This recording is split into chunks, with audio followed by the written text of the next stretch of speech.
I am the Tofu Golem. Please enjoy the video. In this video, I will explain how much choline to take step by step. Start by reviewing your typical diet to estimate choline from food, then compare to recommended intake ranges. Consider factors like pregnancy, breastfeeding, and exercise that change needs. Track food portions and use labels to add up milligrams, and only consider supplements when food cannot meet targets.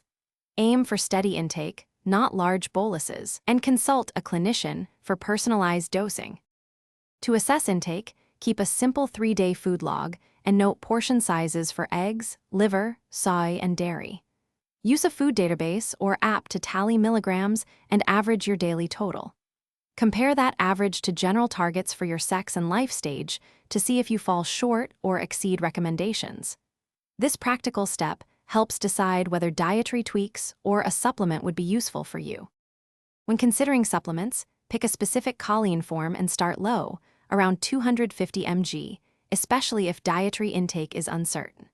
Monitor for improved focus, digestion, or unwanted side effects like fishy odor or gastrointestinal upset. Remember, some forms cross the blood-brain barrier more efficiently, so choose based on goals. If you are pregnant, breastfeeding, or on medications, coordinate dosing with your healthcare provider for safe, effective use. Thanks for watching. Consider subscribing if we helped you today.